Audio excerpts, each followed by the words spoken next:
اللہم عافنی فی بدنی، اللہم عافنی فی سمعی، اللہم عافنی فی بصری، لا الہ الا انت، اللہم انی اعوذ بک من الکفر والفقر، اللہم انی اعوذ بک من عذاب القبر، لا الہ الا انت۔ اے اللہ مجھے میرے بدن میں عافیت عطا فرما، اے اللہ مجھے میری سماعت میں عافیت عطا فرما، اے اللہ مجھے میری بصارت میں عافیت عطا فرما، تیرے علاوہ کوئی اور معبود نہیں۔ اے اللہ میں کفر اور فقر سے تیری پناہ میں آتا ہوں، اے اللہ میں عذاب قبر سے تیری پناہ میں آتا ہوں، تیرے سوا کوئی معبود نہیں۔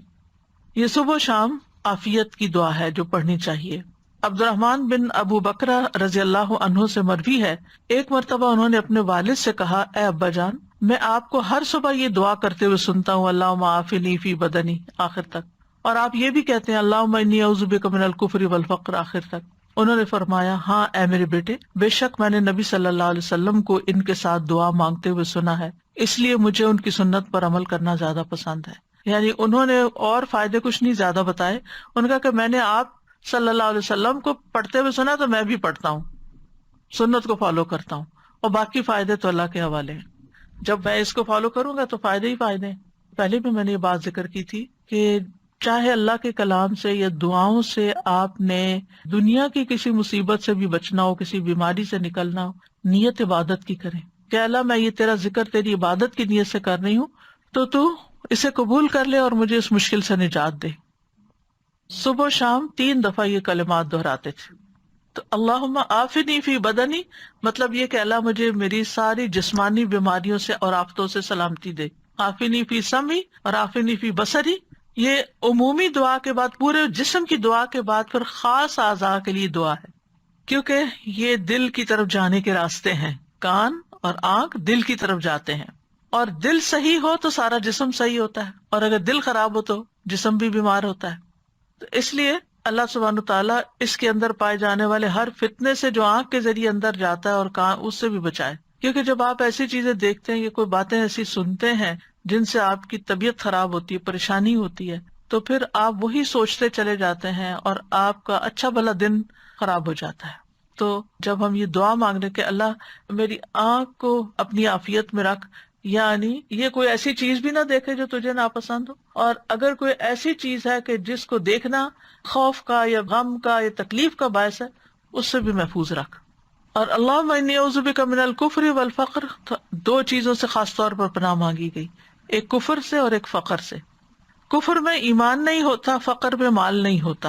ان 2 چیزوں سے محرومی جو ہے وہ بھی بہت بڑی محرومی ہوتی ہے کہ جس کی وجہ سے انسان کی زندگی بڑی مشکل میں ہوتی ہے۔ ایمان نہ ہو تو اس کی روحانی زندگی ساری ڈسٹرب، اور مال نہ ہو تو اس کی دنیا کی زندگی ساری مصیبت میں۔ تو یہ دونوں چیزیں بھی بڑی ضروری ہیں زندگی گزارنے کے لیے۔ ایمان کے بغیر تو خیر گزارا ہی نہیں، لیکن مال کے بغیر بھی گزارا نہیں۔ اور پھر قبر کے عذاب سے پناہ، یعنی دنیا تو گزر جائے گی، لیکن پھر آگے جو منزل آنے والی ہے اس وقت تو ہم دعا بھی نہیں کر سکتے، وہاں کے لیے بھی دعا اب مانگنی ہے، تیاری ابھی کرنی ہے۔ تو اس لیے عذاب قبر جو عالم برزخ میں ہوگا، جو روح اور جسم پر ہوگا، جو بھی اس کے مستحق ہوں گے، اور یہ عذاب برحق ہے۔ نبی صلی اللہ علیہ وسلم ایک مرتبہ بآواز بلند فرما رہے تھے، اے لوگو عذاب قبر سے اللہ کی پناہ مانگا کرو، عذاب قبر برحق ہے، یعنی اس کو جھٹلاؤ نہیں، یہ سچا ہے۔ اور یہ مسند احمد کی روایت ہے حضرت عائشہ سے۔ تو اس سے پتہ چلتا ہے کہ ہمیں ہمارے دین نے وہ باتیں بتا دی ہیں جو کل ہونے والی ہیں، جن کو معلوم کرنے کا کوئی اور ذریعہ ہے ہی نہیں۔ مثلا آپ کی آنکھ میں کوئی تکلیف ہو گئی ہے، آپ جائیں آنکھوں کے ڈاکٹر کے پاس، وہ لیٹسٹ مشینوں سے چیک کرے گا، ایک ایک چیز کر کے کئی پردوں کے اندر جا کے دیکھ کے بتا دے گا آپ کو کیا مسئلہ ہے۔ لیکن قبر کے اندر کیا ہو رہا ہے یہ کون بتائے گا؟ کوئی انسان نہیں بتا سکتا، وہ تو اللہ ہی بہتر جانتا ہے۔ تو اللہ تعالیٰ نے نبی صلی اللہ علیہ وسلم کے ذریعے ہمیں اس مصیبت سے بچنے کے لیے بھی دعا سکھا دی ہے۔ پھر ایک اور دعا ہے، اللہم انی اسألک العافیۃ فی الدنیا والآخرہ، اللہم انی اسألک العفو والعافیۃ فی دینی و دنیای و اہلی و مالی، اللہم استر عوراتی و آمن روعاتی، اللہم احفظنی من بین یدی و من خلفی و عن یمینی و عن شمالی و من فوقی وَأَعُوذُ بِعَظَمَتِكَ أَنْ أُغْتَالَ مِنْ تَحْتِي۔ اے اللہ میں دنیا اور آخرت میں تجھ سے عافیت کا سوال کرتا ہوں۔ اے اللہ میں تجھ سے اپنی دنیا اور دین اور اپنے اہل خانہ اور مال کے متعلق درگزر اور عافیت کا سوال کرتا ہوں۔ اے اللہ میرے عیبوں پر پردہ ڈال دے اور خوف سے مجھے امن عطا کر دے۔ اے اللہ آگے پیچھے دائیں بائیں اور اوپر کی جانب سے میری حفاظت فرما، اور میں تیری عظمت سے تیری پناہ میں آتا ہوں کہ مجھے نیچے سے اچک لیا جائے، یعنی زمین میں دھنسنے سے پناہ چاہتا ہوں۔ عبداللہ بن عمر رضی اللہ عنہ کہتے ہیں کہ رسول اللہ صلی اللہ علیہ وسلم صبح و شام یہ دعا مانگنا نہیں چھوڑتے تھے، یعنی آپ نے کبھی یہ دعا نہیں چھوڑی تھی۔ کیا دعا ہے؟ اللہم انی اسألک العافیہ، اے اللہ میں تجھ سے عافیت کا سوال کرتا ہوں، یعنی سلامتی اور نجات کا۔ عافیت کا معنی کیا ہے؟ سلامتی اور نجات۔ سلامتی کس سے؟ کہ تکلیف آئے نہ، اور نجات کس سے؟ کہ اگر آ گئی ہے تو جان چھوٹ جائے اس سے۔ پھر دنیا والآخرہ، دنیا میں عافیت یعنی ہر طرح کے مصائب اور شر سے حفاظت، اور آخرت میں عافیت، آخرت کی ہر تنگی اور تکلیف سے۔ کتنی خوبصورت دعا ہے یہ، اس میں بھی صرف دنیا نہیں بلکہ آخرت کو بھی یاد رکھا گیا ہے، کیونکہ مومن کی زندگی میں آخرت دنیا سے کچھ کم نہیں ہوتی، ویری امپورٹنٹ۔ اللہم انی اسألک العفو والعافیۃ، اب یہاں پر عافیت کے ساتھ عفو کا بھی ذکر کیا گیا اور عافیت دوبارہ پھر مانگی گئی، یعنی مغفرت اور درگزر کرنے کا سوال کرتا ہوں۔ فی دینی و دنیایا، دین اور دنیا کے متعلق۔ دینی معاملات میں عافیت سے مراد کیا ہے؟ کہ میں اللہ تعالیٰ کے کسی حکم کی نافرمانی نہ کروں، اور مجھے ہر طرح کی خلاف ورزی سے اور بدعت سے سلامتی نصیب ہو، میں عافیت میں رہوں، کہیں اللہ کو ناراض نہ کروں۔ اور دنیا میں جتنی بھی چیزیں ہیں ان سب کے بارے میں بھی میں یہی چاہتا ہوں کہ اللہ تعالیٰ میری غلطیوں کوتاہیوں کو معاف کر دے، عفو سے درگزر سے کام لیتا رہے، کیونکہ اگر کسی بھی جگہ اللہ تعالیٰ پکڑ لے تو ہم کیا کر سکتے ہیں، اور پھر ہر طرح کی سلامتی اللہ تعالیٰ عطا کرے۔ وَأَهْلِي، اہل سے مراد بیوی، اولاد اور رشتہ دار ہیں، اہل خانہ جن کو کہتے ہیں، یعنی ان کو اپنی عافیت میں رکھ کہ وہ بری کمپنی سے بچیں، بری بیماریوں سے بچیں، بہت زیادہ دنیا کی محبت سے بچیں، یعنی ہر وہ چیز جو انہیں نقصان دینے والی ہے اللہ تعالیٰ اس سے بچا لے۔ وہ مالی، اور مال کے اندر عافیت ہو۔ کیا مطلب؟ کہ مال پر کوئی آفت نہ آ پڑے، کیونکہ بعض اوقات ایسا ہوتا ہے کہ انسان کے پاس بہت کچھ ہوتا ہے، اچانک کوئی ایسا حادثہ ہو جاتا ہے کہ کچھ بھی نہیں رہتا، وہاں سے مصیبت آتی ہے جہاں سے انسان سوچ بھی نہیں سکتا۔ پھر اسی طرح مال میں عافیت کیا کہ حلال ہو، حرام کا شائبہ نہ ہو، شکوک و شبہات سے پاک ہو، یعنی جو کماؤں وہ بھی صاف ستھرا ہو، اور جو میرے پاس ہے اس کی بھی حفاظت ہو، اس میں بھی عافیت رہے، سلامت رہے، وہ زوال نہ ہو اس کا، ضروریات میں کسی اور کا محتاج نہ ہوں میں۔ اللہم استر، اے اللہ ڈھانپ دے، سطر ڈھانپنے کو کہتے ہیں نا، یعنی میری حفاظت کر۔ عورتی، عورت کہتے ہیں وہ چیز جس کو ظاہر کرنا شرمناک ہو، مراد ہے گناہ اور عیب، یعنی ہر وہ چیز جس کے ظاہر ہونے پر مجھے شرم آئے آپ اس پہ پردہ ڈال دیں۔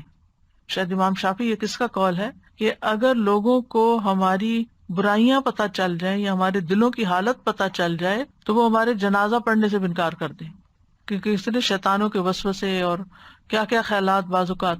تو اس میں آپ دیکھیے کہ جب انسان اللہ سے دعا مانگتا ہے کہ اللہ مجھے بچا کے رکھ، تو پھر یہ شر کم ہوتا ہے۔ وَآمِن رَوْعَاتِي، اور مجھے ہر اس چیز سے اطمینان اور امن بخش دے جو خوف زدہ کرے، یعنی جو میرے لیے گھبراہٹ کا سبب بنے۔ آمن رواتی، اگر مختلف لوگوں کو دیکھیں تو ان کی گھبراہٹ کی چیز مختلف، کچھ لوگ کراؤڈ سے بڑا گھبراتے ہیں، کچھ لوگ سوشلائزنگ سے گھبراتے ہیں، انسانوں کو فیس نہیں کر سکتے، کچھ لوگ مارکیٹ جانے سے گھبراتے ہیں، کچھ لوگ لفٹ پہ جانے سے گھبراتے ہیں، کوئی لوگ جہاز پہ بیٹھنے سے گھبراتے ہیں، یعنی مختلف طرح کے لوگوں کی مختلف گھبراہٹیں ہیں، فوبیا جن کو کہتے ہیں۔ چھری سے، آگ جلانے سے، اور ریسنٹلی کسی نے کہا کہ مجھے آگ کے قریب جانے سے بہت خواتین کا تو گزارا ہی نہیں، لیکن اب آپ دیکھیں کہ جس کے اندر یہ خوف ہے، اور خاص طور پر گیس کا چولہا تو کہتی جلا ہی نہیں سکتی، تو ایسے ایسے خوف اب یہ کہاں سے آ گئے جو باقیوں میں نہیں ہے، اس ایک بےچارے کے اندر آ گیا کہیں سے۔ تو ایسے ہی ہر ایک کے اندر کسی کسی ایسی چیز کا خوف ہوتا ہے، اور پھر اسی طرح کچھ لوگوں کو ایسے نفسیاتی مرض لگ جاتے ہیں کہ شام ہوتے ہی ان کو ڈپریشن ہوتا ہے، موسم تبدیل ہوتا ہے، پھر اسی طرح جیسے کوئی کام کر لیتے ہیں تو ان کو وہم رہتا ہے پتہ نہیں کیا یا نہیں، وہم کی بیماری، گھر پتہ نہیں لاک کیا کہ نہیں، گاڑی تک جا کے بیٹھ جائیں گے، پھر وہاں سے بےچارے نکلیں گے، پھر آ کے دروازہ چیک کریں گے بند کیا کہ نہیں، پھر جا کے بیٹھیں گے تو پھر خیال آئے گا شاید میں نے صحیح چیک نہیں کیا، پھر دوبارہ جائیں گے۔ کتنی تکلیف میں ہوتے ہیں ایسے لوگ، یعنی ہم سب ان میں سے کسی نہ کسی چیز کا ایکسپیرینس کر رہے ہوتے ہیں۔ وضو کا بھی ہوتا ہے، کوکر کا ہوتا ہے، بند نہیں کر کے پکا سکتے اس کو۔ اللہ تعالیٰ ہر طرح کے ایسی چیزوں سے بچا کے رکھے۔ تو یہ جو ہے نا وہ آمن رواتی، اللہ جتنی چیزیں مجھے گھبراہٹ میں ڈالتی ہیں ان سب سے مجھے نجات دے، امن دے دے۔ آمن امن سے مجھے پیس عطا، یعنی اطمینان قلب نصیب کر دے. کتنی خوبصورت دعا ہے، بس صبح شام پڑھنے کے لیے ہر چیز اس میں کور ہو رہی ہے. اللہم احفظنی من بین یدی ومن خلفی، اللہ میری حفاظت کر میرے سامنے سے بھی، یعنی کوئی مثلا گاڑی سامنے سے آ کے نہ لگے مثلا، یا کوئی چیز مجھے سامنے سے نہ ٹکرائے آ کے، ومن خلفی، اور میرے پیچھے سے کوئی اچانک نہ آ جائے. کچھ لوگ جیسے نماز پڑھے تو کہتے ہیں مجھے لگتا پتہ نہیں کوئی پیچھے کھڑا ہے، خوف میں رہتے نماز ہی ٹھیک نہیں پڑھ پاتے. وَعَنْ یمینی، دائیں طرف سے کوئی چیز نہ آئے، وَعَنْ شمالی، بائیں طرف سے نہ آئے، وَمِنْ فَوْقی، اوپر سے کوئی نہ آئے. شیطان نے بھی تو یہی کہا تھا نا کہ میں انسان کے آگے سے، پیچھے سے، دائیں بائیں سب طرف سے آؤں گا. وہ اوپر کا اس نے نہیں کہا تھا کہ جس بندے پہ اللہ کی رحمت ہوتی ہے. وَأَعُوذُ بِعَظَمَتِكَ أَنْ أُغْتَالَ مِنْ تَحْتِي، اور میں تیری عظمت، تیری قوت اور تیری طاقت کے ساتھ حفاظت اور پناہ طلب کرتا ہوں کہ مجھے زمین میں دھنسا نہ دیا جائے، کہیں میں ہلاک نہ ہو جاؤں. اب دیکھیں کہ ساری جو سمتیں ہیں، ڈائریکشنز ہیں، ان کا نام لیا گیا، لیکن جو تحت ہے زمین، جس سے ہم کہیں بھاگ نہیں سکتے. اوپر اگر ہمیں ڈر لگے نا کہ یہ کوئی چیز گرنے والی، تو ہم کیا کرتے ہیں؟ فوراً ہٹ جاتے ہیں. سامنے سے کچھ آ رہا تو ہم ایک طرف ہو جاتے ہیں، دائیں طرف سے آ رہا تو ہم بائیں طرف ہو جائیں گے، بائیں طرف سے، پیچھے سے اگر ہمیں شک پڑے تو بھاگ نکلیں گے. اللہ نہ کرے زمین سے کچھ ہونے لگے، کدھر بھاگیں گے؟ زمین ہلنے لگے، کبھی زلزلے کا اگر ایکسپیرینس ہوا ہو تو اللہ کی پناہ. انسان کو سمجھ ہی نہیں آتی کہ یہ رکے کیسے، اس کو روکے کیسے. اور اگر خسف ہو، اللہ نہ کرے. ایک دفعہ مجھے ایک ویڈیو دیکھنے کا موقع ملا جس میں گاڑیاں سرپٹ بھاگی جا رہی ہیں ہائی وے پہ، اور آگے سے زلزلہ آیا، ہائی وے کریک ہوئی، اتنا چوڑا ہوا کہ گاڑیاں ایک کے بعد ایک نیچے گر رہی ہیں. اتنا خوفناک منظر تھا. اسی طرح ایک جگہ پر زمین سنک ہونے لگ گئی، وہ درخت بھی نیچے اندر جا رہے ہیں، اور انسان بھی اور حیوان بھی، اور سب نیچے نیچے نیچے. انسان کیا کر سکتا ہے؟ کچھ بھی نہیں. تو اس لیے اس کو خاص طور پر الگ بیان کیا گیا، وَأَعُوذُ بِعَظَمَتِكَ أَنْ أُغْتَالَ مِنْ تَحْتِي، کہ زمین کے اندر دھنسائے جانے سے میں تیری پناہ چاہتا ہوں، کہ نیچے سے میں ہلاک ہو جاؤں اور کسی مصیبت میں پڑ جاؤں. پھر ایک اور دعا ہے، اللہم فاطر السماوات والارض عالم الغیب والشہادہ رب کل شیء وملیکہ اشہد ان لا الہ الا انت اعوذ بک من شر نفسی وشر الشیطان وشرکہ. اے اللہ، آسمانوں اور زمین کے پیدا کرنے والے، غیب اور حاضر کے جاننے والے، ہر چیز کے رب اور مالک، میں گواہی دیتا ہوں کہ تیرے علاوہ کوئی معبود نہیں. میں اپنے نفس کے شر سے تیری پناہ میں آتا ہوں، اور شیطان کے شر اور شرک سے تیری پناہ میں آتا ہوں. یہ دعا بھی صبح شام پڑھی جائے گی. ابو بکر صدیق رضی اللہ عنہ نے عرض کیا، اے اللہ کے رسول، مجھے کچھ ایسے کلمات کا حکم دیجیے جنہیں میں صبح شام پڑھا کروں، یعنی جنہیں میں صبح کروں اور شام کروں تو کہہ لیا کروں. آپ نے یہی کلمات سکھائے. آپ نے فرمایا جب صبح اور جب شام کرو، اور جب اپنے بستر پر آؤ تب بھی اس دعا کو پڑھ لیا کرو. اب آپ دیکھیے کہ نبی صلی اللہ علیہ وسلم اپنے بہت عزیز دوست حضرت ابو بکر کو یہ دعا سکھا رہے ہیں. کتنی قیمتی دعا ہے، اور اس میں بھی اللہ تعالیٰ کے ناموں اور صفات کا واسطہ ہے کہ اے اللہ جو آسمانوں اور زمین کا پیدا کرنے والا ہے. یعنی فطرہ کہتے ہیں جب کوئی کام شروع کر کے اس کو بنایا اور پیدا کیا جائے. پھر عالم الغیب ہے، یعنی سب چیزوں کا جاننے والا ہے جو ابھی وجود میں بھی نہیں آئی، غیب میں ہے. عالم الغیب والشہادہ، شہادہ کہتے ہیں جو سامنے نظر آ رہا ہو، جس کو دیکھ سکیں آپ. اور ایک اور قول ہے کہ غیب وہ ہے جو بندوں کی نظروں سے اوجھل ہے، اور شہادہ وہ ہے جس کو وہ دیکھتے ہوں.